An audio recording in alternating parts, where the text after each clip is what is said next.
Hello student, welcome to online classes of CG public school. बच्चों, आज मैं आपको वसंत किताब से पार्ट 9 टिकट एल्बम पढ़ाऊंगी। ठीक है।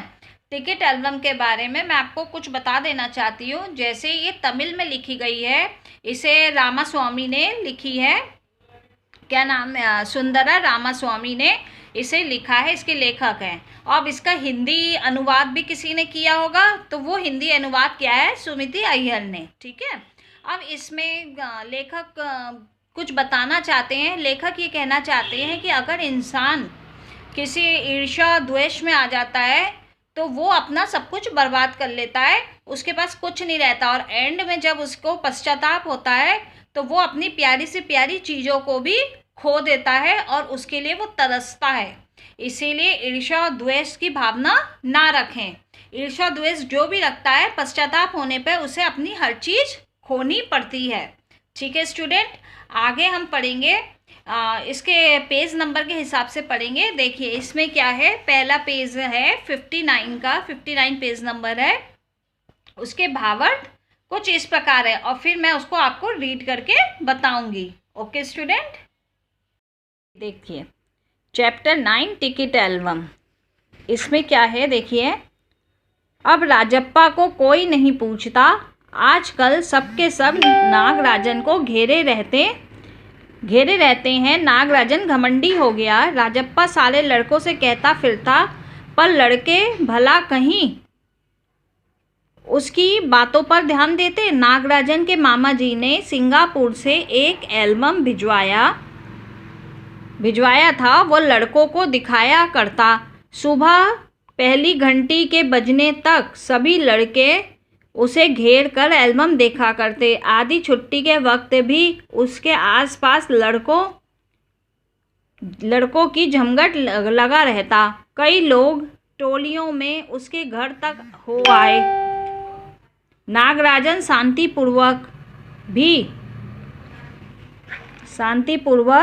सभी को अपना एल्बम दिखाता, पर किसी को हाथ नहीं लगाने देता। एल्बम को गोद में रख लेता और एक एक पन्ना पलटता। लड़के बस देखकर खुश हो जाते।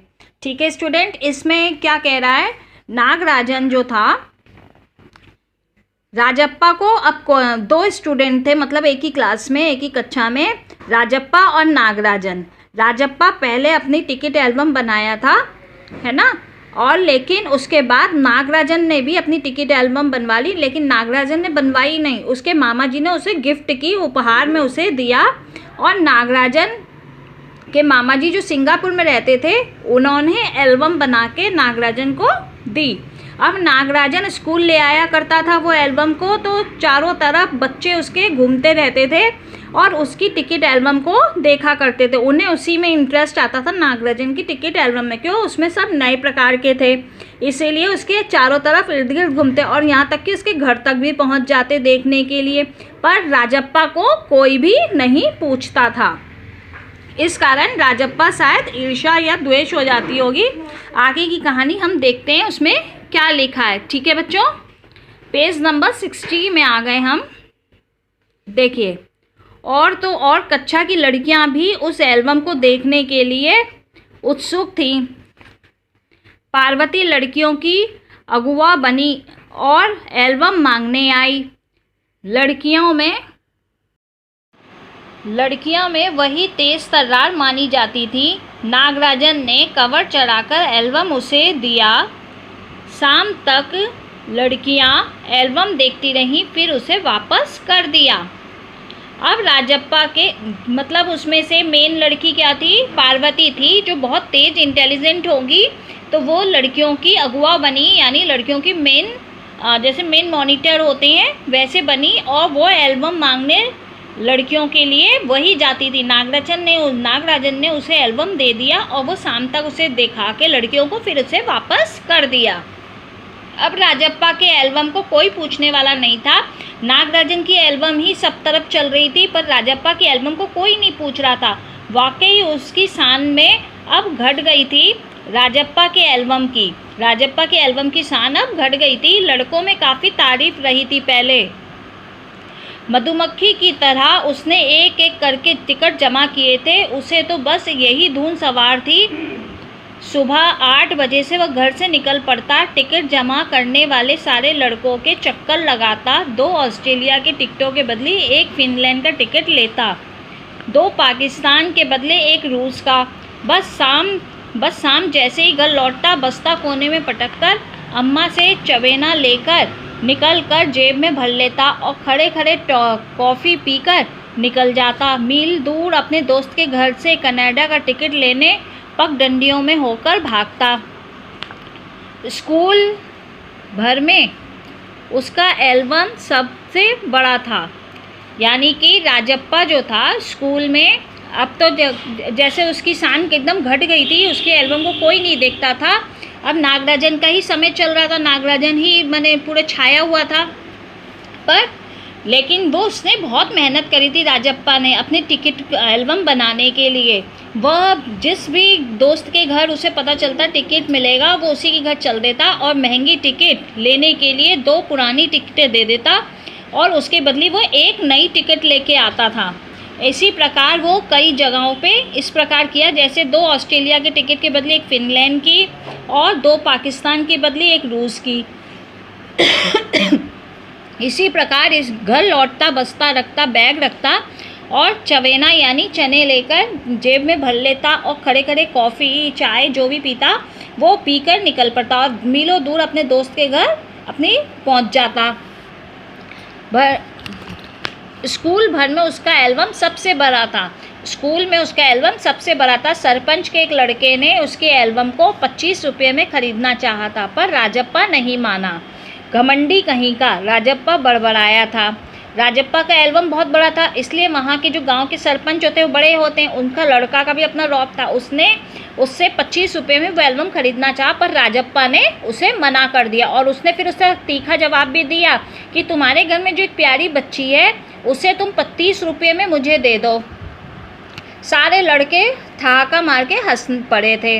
जैसे देखिए इसमें क्या लिखा है, घमंडी कहीं का राजप्पा बड़बड़ाया था, फिर उसने तीखा जवाब दिया तुम्हारे घर में जो प्यारी बच्ची है ना उसे दे दो ना 30 रुपये में। सारे लड़के ठहाका मार के हंस पड़े थे, पर अब कोई उसकी एल्बम की बात तक नहीं करता और तो और अब सब उसके एल्बम की तुलना नागराजन के एल्बम से करने लगे, कंपैरिजन करने लगे कि इसकी एल्बम ऐसी है उसकी एल्बम ऐसी है। सब कहते हैं राजप्पा का एल्बम फिसड्डी है, यानी उसका एल्बम बेकार है।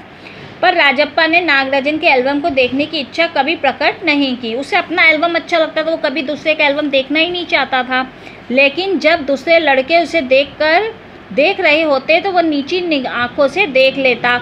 सचमुच नागराजन का एल्बम बेहद प्यारा था, पर राजप्पा के पास जितने टिकट थे उतने नागराजन के एल्बम में नहीं थे। ठीक है स्टूडेंट, राजप्पा के पास सबसे ज़्यादा टिकट थे पर नागराजन के पास उतने नहीं थे। लेकिन नागराजन का एल्बम न्यू स्टाइल का बना हुआ था, सिंगापुर से बन के आया था, इसीलिए थोड़ा सा अलग था।